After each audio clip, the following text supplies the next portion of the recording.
Okay, students, now we are going to continue with chapter 6b. Okay, the remaining of the chapter 6a, we are still under the same topic, which is global issues. Okay, right. So, um, last time we stopped at Maslow hierarchy of needs. Okay, where you know that there are 5 stages. Okay, for Maslow hierarchy of needs that is related to the tourism industry. Okay, so we have the stages of Maslow hierarchy start with the physiological, safety, belongingness, esteem, and also self-actualization.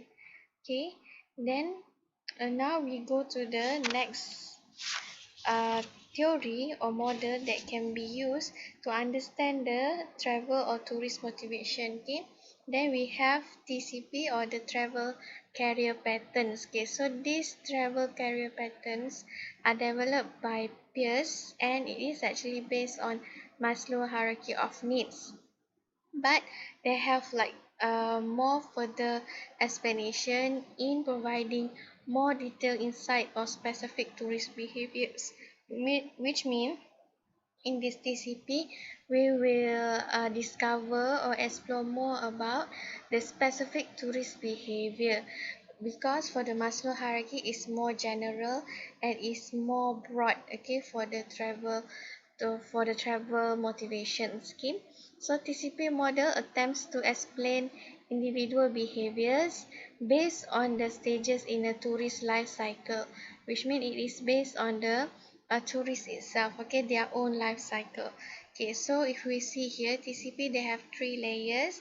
Okay, they have the first layer, which is very important, the core motives.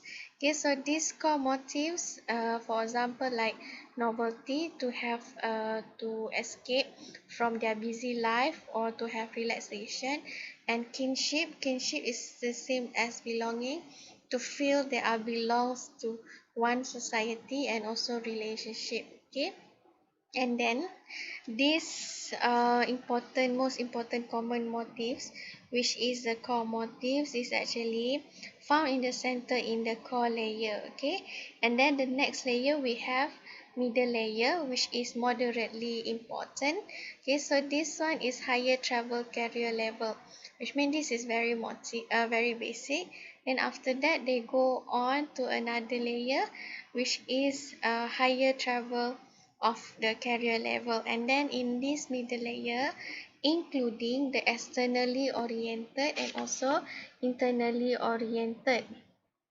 Okay, so this first internally oriented travel motives is, for example, like self-development through host site involvement and seeking nature, which means under this second layer, it is the traveler is motivated by the external environment, which means in order for them to have self-development, in order for them to advance in their life or in their career, they will try to involve with the host site or the community activities. Okay, and also to seek for nature. Okay, for example, after I have fulfilled my core motives, okay, I have already go traveling to have a relaxed time, and then I already belong in my society where everyone go travel. I also have I already went for travel, and then after that, because of the external environment, I want to include myself in the community activities, and also to go for adventure in seeking to know more about the nature. And then another influence under this middle layer is internal oriented. This is based on yourself internally. So this is more like self-enhancement, romance, feel of belonging, and also autonomy. Okay, for example, like um it is more like the Maslow hierarchy of needs under the self-actualization, which mean um I go for cruises, I go for educational tours, and then I go to a place where I will learn more about other people culture, and then I will explore on the new things or unique experiences. Okay, and then next move on to the outer layer, and it is less important, which mean it is the travel motives that is not really influencing people to travel. For example, like nostalgia, isolation, or social status. Okay, which mean if we have certain memories, sometimes it does really not affected how you will travel in the future. Okay, so you can see here my explanation just now. Okay, this is more detailed. Most important common motive and motives. Okay, and then the next layer, which is the moderately important travel motive, and also the outer layer. And we have to know that all these three layers are interrelated because they will influence the tourist motive, which means either a little bit or more. These three motives is actually connected to one another in order for a person to be influenced to go for travel. Okay, and then next we have the psychocentric and allocentric model. Okay, so this is developed by Stanley Flock.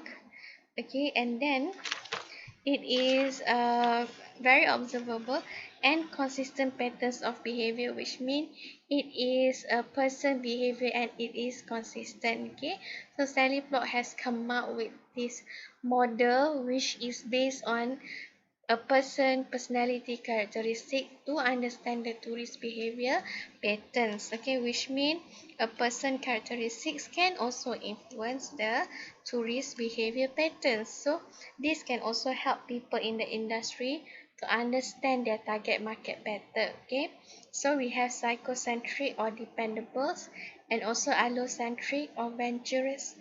Okay, first one, the psychocentrics or dependables are the person who prefer familiar travel destinations. So, which mean a destination that is popular, then that is preferable to them.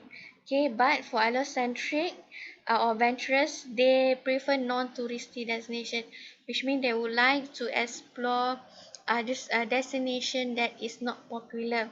And then psychocentric like commonplace activities, prefer relaxing sun and fun spots, prefer low activity levels, not too many activities, and then prefer to drive to the destination, prefer heavy tourist accommodation such as they have like hotel development, and then they have many restaurants, souvenir shops, and then accessible places, and then they have many public transportation, and then they prefer familiar rather than foreign activities, and prefer purchasing complete tour packages because these complete tour packages you can have all in one. Okay, in the tour packages, such as you can have transportation, accommodation, meals. Okay, meals even like 3 times in a day, and then you will have full board activities. Okay, which mean a complete package. So psychocentric person is the one that is I can say is a hassle free person. Okay, they don't want to trouble themselves for travel, so everything is already planned. Okay, and then have guided tours and others. Okay, and then allocentric, they will enjoy discover new destination. Remember just now, they prefer to go to a non-touristy destination.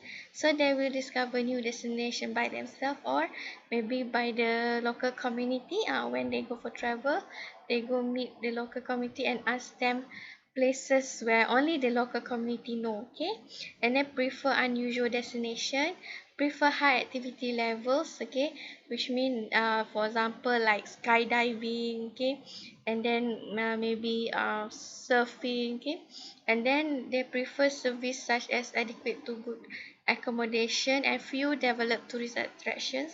They prefer a place where they have few uh, developed tourist attraction, which means a place that is still original, which is still local. Okay, and they enjoy interacting with people from different culture because they want to explore new culture. Prefer tour arrangement that include basis only. Okay, rather than having a complete tour, maybe they will go for a tour arrangement that only have transportation and accommodation. Okay, and then meals they want to find on their own, and then maybe activity also they want to plan on their own. Okay. Okay, and then allocentric adventurers are seeking adventure through the travel. They travel because they want to seek adventure. As for psychocentric people, they will seek comfort of familiar surrounding in the tourism experiences, which means they will still go for travel, but they want to go to a place that is familiar to them. Okay, and then innovators or people in the markets seek out new locations. You know, like sometimes they will come up with new attractions or new destinations, right? So they have new location and activities, and that are still not discovered by the tourists. So when people become aware of this location, which means the allocentric adventurers just now, when they know about this location, they will go to this location, and then they will communicate this information.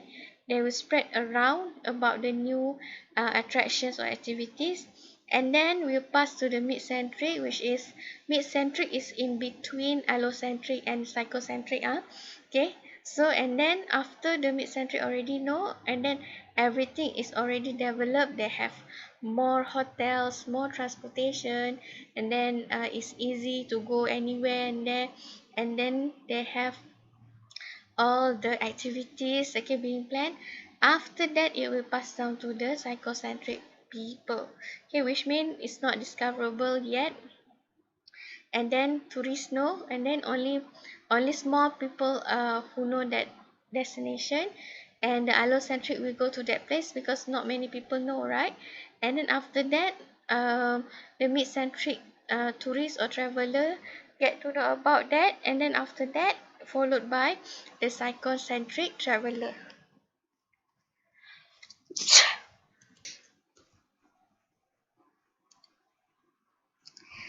Okay, and then we move on to the specialized tourist segments. So this segments is special for certain market or certain group of people only. Okay, which means we do these tour packages, we create these tourism activities and all just because of this special market. Okay, so first we start off with the business and professional travelers.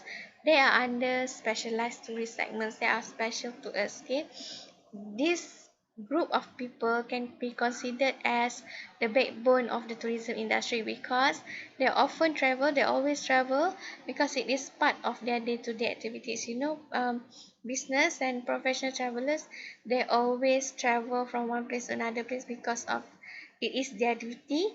So we can consider them as the backbone of the tourism because we need them. Okay, and then they will demand for business travel services, and it is in elastic.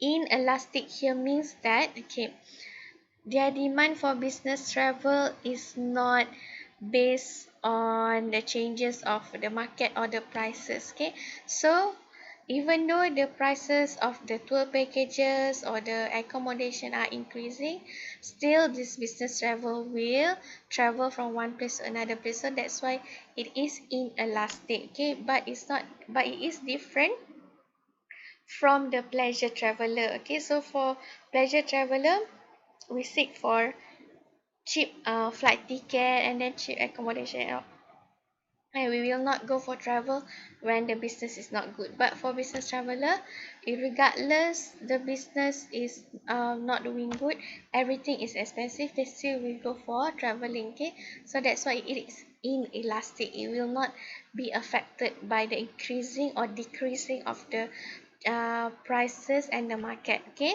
so the changes of market or price whatever will not affect the demand for business travel. Okay, and then business people, they're willing to pay for higher fares, okay, which means this is for flight ticket.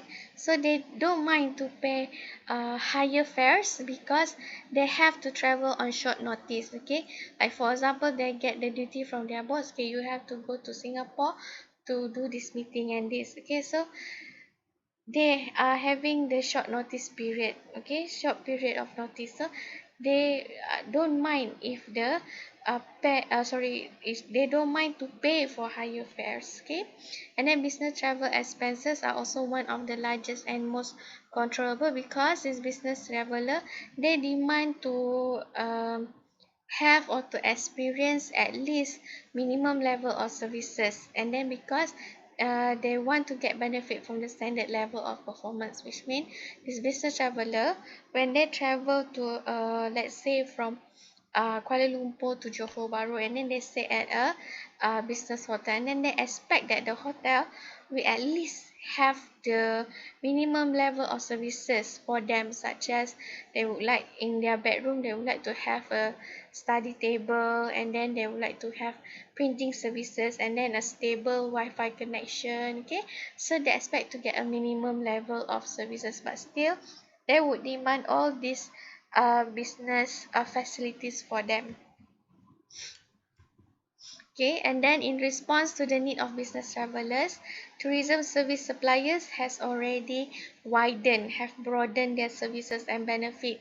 Okay, so because of this business and professional travelers, they always travel, right? So this is why the tourism service suppliers, they try to make their services as big as possible, as variety as possible, such as they have frequent flyer programs such as Enrich from MAS, and then Big, okay, from AirAsia. And then this frequent flyer program is like when you fly more, you will get more points, and that points you can convert into flight ticket, or maybe can convert into vouchers or discounts and others, okay. And then tourism service suppliers will also provide services upgrades, such as you can see flight, okay, or in the airplane, they have business and first class cabin for the business traveler, okay. And then they have corporate pricing, different price for people who are in this business industry. They have travel lounges because they know that this business travel sometimes from KL to JB, and they have to go back to KL, or maybe go to another state or another country. So they have like maybe several hours before their next flight, so they can take a rest at the travel lounges. And then they also preferred the self check-in. You can see nowadays they actually have the self check-in and all, and then sometimes just web check-in, because they want to make it more easier and save the time for the business traveler, okay. And then railways provide reserved seating and also food and beverage services, such as in the train they will also offer you food and beverages when you travel from one place to another place, especially for long journey. And then we have car rental companies, we have hotels offer, and also business centers based on the demand of this business and professional travelers. Okay, and then incentive travelers, one of the fastest growing segments, which is MICE. MICE stands for Meeting, Incentive, Travel, Conventions and Events. Okay, so due to the concern of employee productivity and motivation by providing incentive programs. So why these MICE segments are growing is because most of the organizations or company are concerned of their employee productivity and also motivation. If you just work like for how many hours, and then so many days, and then in a year without any incentive programs, this can be demotivate the employees. So because of this, because we have incentive travel here, companies start to offer this incentive program, such as incentive travel to their employees, okay. So incentive travel demands best service, and companies willing to pay incentive to operators top dollar for their services. So company and associations or organizations, they don't mind to pay more just to give the best services to their employee as a reward, or as a gift to their employees, okay. And then next we have Smurfs.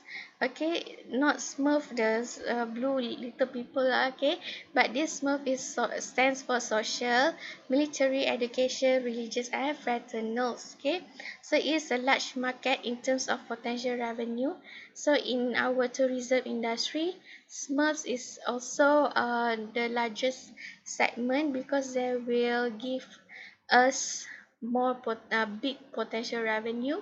They will hold events on weekend. You know, when you have events on weekends, and then when you rental the venue facilities on weekends are more expensive than weekdays, and then they will create traffic at low season, and usually they are not price sensitive, which means this smooth segment they will do it on weekends where you know that people will not do any not to say not do lah, but less people will do business activities during weekend, and they are not price sensitive, which means they don't mind to pay more. Okay, so it is very attractive to tourism providers where they can provide to this smooth segment.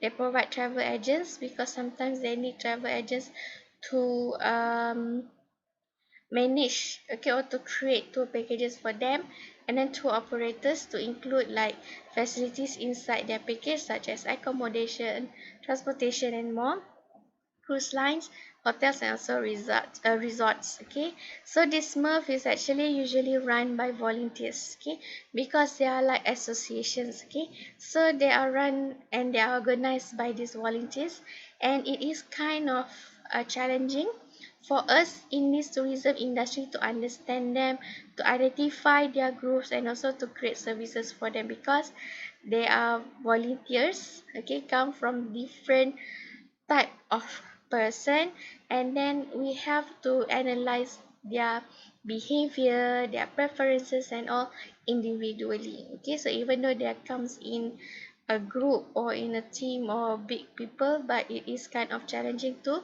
understand us so that we can provide the great services that suits them. Okay, and then next we have mature travelers. Okay, so this mature travelers is a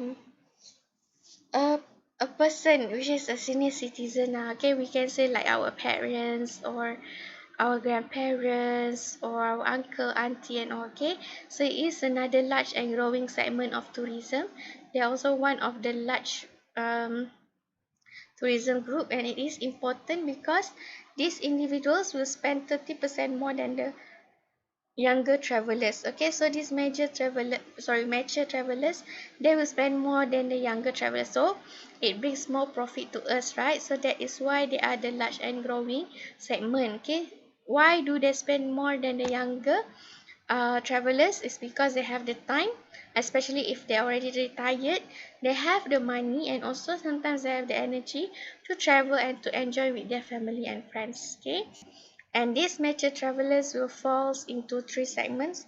First one is the sightseers, which means they will go for package tours to cities, okay, which means from one city to another city with wide variety of urban attractions. So they love to go for traveling to cities, and then they have urban attractions, which means they have like entertainment, they have restaurants, they have cafes, okay, for them to relax. And the next segment is enthusiastic participators. They tend to be younger, better educated, and seek new experiences. Also, this group of mature travelers may be someone who is more than 35 years old, like 40 years old, and all. They are still, we can consider them as say to be younger, and they will also have a higher educational level. Okay, so this type of people, they will try to seek new experiences when they go for traveling. Okay, then next segment is family focus. Now this is, I think, most common. So we can see that most of our grandparents or parents, they travel because they want to have family time. They want to spend their time with their family, and then to have family interactions, which means the best is to visit their family and relatives. Okay, and next one, this is the last one, last segment. Okay, so we have special interest traveler or SIT. So it is defined as tourism undertaken for a distinct and specific reason, which means for this special interest traveler, their segment is very different and is very specific. Okay, for example, we have sport travelers, okay, or sport tourism, which means people go for traveling just because to watch sport or to play sport. And then we have fishing tourism, for example. So people go for traveling because they want to go fishing, they want to watch people fishing. Okay, so they have really specific reason. It's very small segment. Okay, so they often travel in small group and they have specific itinerary, so they already have their own specific itinerary what to do when they go for travel.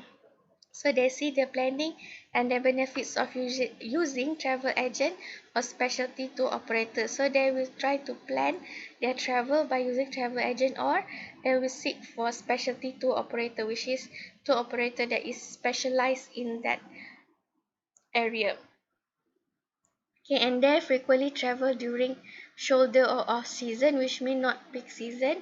They will go traveling where it is not public holidays, not school holiday and others. Okay, and the business need this type of people the most. Okay, because at that shoulder or off season, we don't really receive more tourist or traveler. So because of this SIT, we receive profit from them, okay, or revenue from them. So they typically spend above average amount on their trips. So they are actually price conscious also. They would not like to spend more or spend less. They're just average, okay.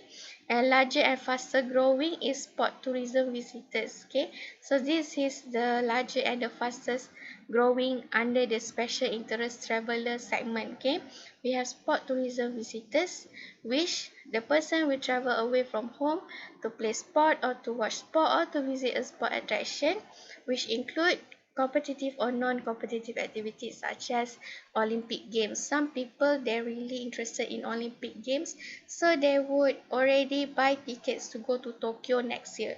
Okay, and then maybe people like to see to watch Wimbledon tennis. Okay, so they already buy tickets to go and watch that type of sport.